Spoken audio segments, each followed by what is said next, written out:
And that would take about 18 months to find out. Like, can you speak honestly about can we have thoughtful disagreement? Do you like this evolutionary process where you're challenged and all of this kind of thing? That culture. That'd take about 18 months.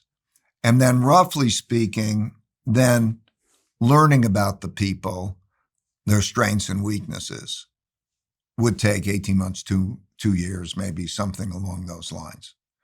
And so then, you could pretty much decide, but always being open every day by day. So nobody's surprised that you're always talking about things, how's it going? Make sure you keep what I'm about to say to yourself. I'm inviting 10,000 of you to come even deeper into the Diary of a CEO. Welcome to my inner circle. This is a brand new private community that I'm launching to the world. We have so many incredible things that happen that you are never shown. We have the briefs that are on my iPad when I'm recording the conversation. We have clips we've never released. We have behind the scenes conversations with the guests and also the episodes that we've never, ever released. And so much more. In the circle, you'll have direct access to me. You can tell us what you want this show to be, who you want us to interview, and the types of conversations you would love us to have. But remember, for now, we're only inviting the first 10,000 people that join before it closes. So if you want to join our private closed community, head to the link in the description below or go to doaccircle.com. It's a really interesting time to be leading a business. New skills are constantly being invented, and ones that didn't exist a few months ago are now all of a sudden essential. Our team at Flight Story thrives on staying ahead of emerging tech and innovation. So whenever we need to plug into those skills of the future, like vibe coding, AI agent development, generative engine optimization, all of the technical things we've talked about on this show before, we always go to the same place, which is Fiverr, our show sponsor, and the place where that future-focused talent quietly shows up before the rest of the world catches on. Their freelancers are reliable, high-performing, and also highly vetted. And you'll find them in over 750 categories. Fiverr isn't just for quick jobs. We use their talent more on complex long-term projects, ones that require an expert to take charge. And you can tap into tomorrow's talent at fiverr.com/diary. And for 10% off your first order, use code DIARY. AI is a bit of an alien that seems to have entered the room and is going to change almost every industry. Great. Yeah. I can't tell if you're being sarcastic. No, truly. If you are working with it, controlling it, if it's a good partner, to be able to get a lot of leverage, it's truly fantastic. As I said, in almost everything I did, we had the criteria, we had the systemized. Would you do that? Would you not do that? How does reality work? What are the principles? And so it's a fantastic leveraging. Like I described, I would make the decision-making model, like the computer chess game that would make it. Well, now it's better than ever, those resources. So it leverages you enormously. What about having a strong middle? We talked about having the strong sort of economic, political middle. Political middle, yeah. Is it going to drive inequality? Yes, it's going. That's like all things. It's going to be. It has good things and bad things.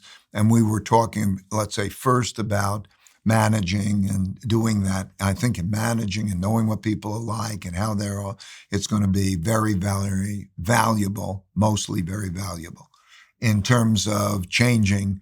There'll be a limited number of winners and a bunch of losers. And I think it's going to create much greater polarity, which, as we're seeing through the system, the ways that we talked about, that top 1 to 10% benefiting a lot. And then, so that will be a dividing force, I think. It's got to pose the question, with robotics accelerating at the speed of light, with Optimus and Tesla and all the things they're doing and all these other companies, humanoid robots, and then with artificial intelligence having trillions of dollars plowed into it and accelerating, we're in this crazy boom at the moment. With these two things combining, you're going to be able to have a humanoid robot that can navigate human spaces, but is also smarter than I am. Lawyers, accountants, lots of people in the medical profession. Why would one need them if we had a humanoid robot that is smarter than all of us and has a PhD in everything? Well, we will not need a lot of those jobs for the reasons that you're saying. Okay. And then the question is what our society does. And what do you think we do in such a world? I think we fight over about what we do, unfortunately. But as I say, I don't think we have escaped a world where most people, to have a healthy society, most people have to be productive and prosperous. I think people need to be, now certainly there certainly needs to be a redistribution policy. I don't think that's just a redistribution of money policy, because uselessness and money may not be a great combination. So I think that that has to be figured out. And the question is whether we're too fragmented to figure that out and agree on it. And I'm worried about that. Interesting times. Is there any historical precedents for this in your view? Someone that knows history, is there any historical precedents for something like AI and robotics converging? Well, through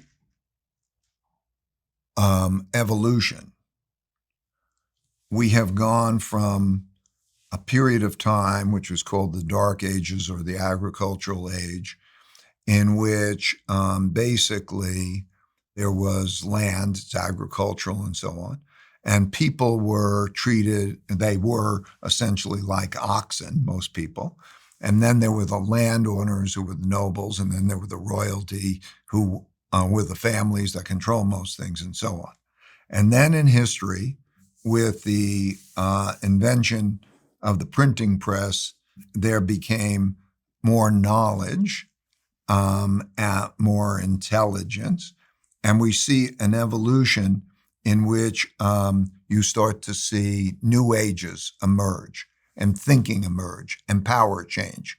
And I won't take you through the whole history, but you start to see that individuals can be clever enough to earn money. So you begin the age of exploration and the industrial revolutions in which machines replaced people. And it's almost like they first replaced them physically. That, in other words, they were not like oxen doing the thing. So you get a tractor or something, and it's almost like from the body up in terms of the mind.